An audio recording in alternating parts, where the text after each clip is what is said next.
pensions and incomes in an era of economic crisis is tied to increased productivity, enhanced revenue mobilization, effective expenditure management, and in particular, the effective and sustainable management of the public sector wage bill.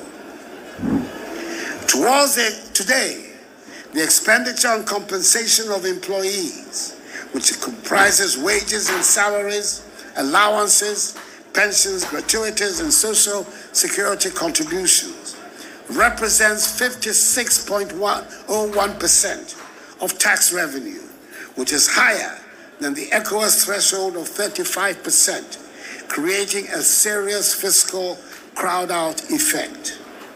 This calls for immediate steps to increase productivity in the public service, as well as aggressively increase revenue collection by the Ghana Revenue Authority. Given that growth in public expenditure far outstrips that of revenue, it behoves on government to bring expenditures, including the public sector wage bill, to sustainable levels. Managing the public sector wage bill in a sustainable manner would inure to the protection of incomes and pensions, as it helps contain inflation. Mr. Secretary General, we brought inflation to single digits and sustained it for some time until the global crisis pushed inflation to its current heights. We have brought inflation to single digits before, and we will do it again. Secretary General, the quest to diversify the economy for greater macroeconomic outcomes has become more paramount than ever. The current crisis provides an impetus for diversifying trade and production and exploring alternative income earning opportunities. As you know, we're committed to the policy of domestic food security and export-driven value addition. It is in our interest to patronize domestic goods and services to hasten economic recovery, create jobs for our peoples, and boost their incomes. Many a time, we overlook the national penchant for foreign goods and services, but are quick to blame government when it begins to have a toll on our foreign reserves. Government will continue to do what is within its control. However, consumer preference for goods and services must be deliberately championed by us all. We must patronize the services of our own, support them to grow, support them to employ our fellow Ghanaians, so that together we can contribute meaningfully to building the Ghana we all want. I urge everybody here to support the region by patronizing Made in Ghana products, including food and drinks, before departing to your respective destinations. This is one of the ways in which we can protect the incomes of people working and living here in Bolgatanga. Secretary General, ladies and gentlemen, dialogue, consultations, engagement in frank and open discussions remain very important routes through reaching consensus and proffering solutions for issues of national development. To this end, I'd like to entreat the tripartite, namely Government, Organized Labor, and Employers Association, to reactivate the Social Partnership Council that was inaugurated in April 2019, but whose mandate came to an end in December 2022. The Social Partnership Council offers a mechanism for building a sense of cohesion, trust, self-management, and engagement in frank discussions with mutual sacrifices from all stakeholders to champion Ghana's development. I'm informed the government has already circulated a request for nomination for the reconstitution of the Social Partnership Council to the rest of the tripartite. And I call on the tripartite to provide nominations for the immediate reconstitution of the Social Partnership Council. This will be consistent with the Kwawu Declaration from the National Labour Conference of March 2022, which called for the Social Partnership Council to be strengthened as a platform for building consensus on development policies and programs.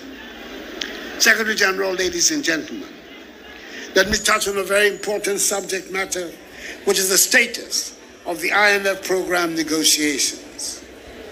After achieving a staff-level agreement with the IMF in December 2022 in record time, 6 months after beginning the negotiations in July 2022, we've continued to work tirelessly to complete all prior actions required to present Ghana's program to the IMF Executive Board for approval. We've also made substantial progress on the debt exchange program, as well as on our engagements with bilateral creditors to secure financing assurance required for the IMF program. We are assured that the next round of meetings of the Paris Club will result in the formation of an official creditor committee, inclusive of China, and the provision of financing assurances. The IMF and the World Bank have been very supportive in this journey. With the progress made so far, we expect the IMF board to consider Ghana's program for imminent approval after the financing assurances are provided. I thank organized labor for the role they have played in this journey, especially their inputs into the preparation of the government's post-COVID-19 program for economic growth, which underpins the IMF-supported program. We're very confident that the approval of the IMF program will contribute significantly to the revival of confidence required to drive the successful implementation of the post-COVID-19 program for economic growth and the key structural reforms for economic recovery and sustained inclusive growth. Already, the progress we have made in securing the IMF staff-level agreement in the debt exchange program and the implementation of key structural reforms are yielding results. Inflation is decelerating. Interest rates on government treasury notes are declining. The depreciation of the cedi is slowing down, and GDP growth for 2022 has performed beyond expectations. With the successful implementation of the post-COVID-19 program for economic growth, we expect growth to recover in the medium term to over 5%. The medium-term growth will be supported by key intervention to support improvement in the business environment and export competitiveness, promotion of entrepreneurship for private sector development, fast-tracking the implementation of key growth-orientated programs under the Ghana Cares or Bantapa program, transitioning to a digital economy to boost productivity, increasing tax collection, and the formalization of the economy, and the strengthening of policies to adapt to and mitigate climate change for inclusive growth. As I have said on several occasions, Ghana will emerge stronger from this difficult period. I assure you that by dint of hard work, prudence, and creativity, we will turn things round. We will work to help return our economy to the days of high growth rates and make our country again the best place to do business and the most attractive destination for investment in West Africa, like we were in March 2020, prior to the onset of COVID-19. We are confident of a rapid economic recovery, and my government will not relent in this regard. It is a solemn pledge I'm making to you, my fellow Ghanaians, and one which I am determined to fulfill. Before I conclude, there's a matter of great importance which I must address, and it has to do with the stability of our nation. In times of difficulties, there would be those who would seek to exploit the situation in order to jeopardize the hard-won reputation of our country as a beacon of democracy and stability in Africa, and indeed in the world, in order to gratify their personal ambitions. Their ambitions show little or no respect for for the capacity of the Ghanaian people to change their government peacefully through the ballot box, something they have done on 3 separate occasions in the 30-year life of the Fourth Republic. The great majority of us who are committed to democratic values and democratic institutions must continue to resist the claims of these adventurers and employ all legitimate means in a democracy to maintain our free, open system of governance, which is respectful of human rights, the rule of law, and the principles of democratic accountability.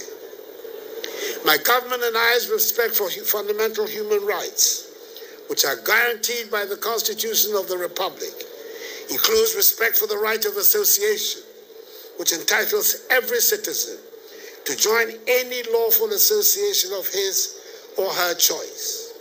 That includes the right to join trades unions. And so long as I am president, we will continue to uphold that right. I need the active cooperation of organized labor to ensure that that right is respected. And I'll do my part to ensure the completion of the review of the labor law. In response to the appeal by the Secretary General to intensify efforts of bringing peace to Boko, I want to assure him, and indeed the nation at large, that there is no higher priority for government on the agenda of national security than the resolution of the Boko conflict. Not only are we enhancing, as we speak, the security deployment in the area to promote more strongly the rule of law and hold accountable all who violate law and order in the area, we're also intensifying the efforts to find a solution to the customary tensions that underline the Boko conflict, so that hopefully a final resolution of that conflict can be attained, just as has been attained in Gabon. Nothing will give me greater pleasure in the concluding days of my presidency than to help bring lasting peace to Boko. May God grant me the wisdom to achieve that outcome. In conclusion, I celebrate you, our gallant workers, once again for your hard work, selflessness, sacrifice, patriotism, and commitment to the development of our beloved nation. Your contributions will be duly recognized and rewarded, and I urge you to remain steadfast and focused in your pursuit of excellence. On this august occasion, I appeal to all Ghanaians, including organized labor, to continue to build on the good rapport and excellent relations that exist between us. The peace we enjoy today should never be taken for granted, and we should cherish every single moment that allows us to advance our development, progress, and prosperity in conditions of peace and stability. And I assure you of government's utmost support, cooperation, and commitment to that end. I thank you for your attention, and congratulations to all awardees. Long live trade union solidarity. Long live! Long live organized labor. Long live! May God bless organized labor and us all.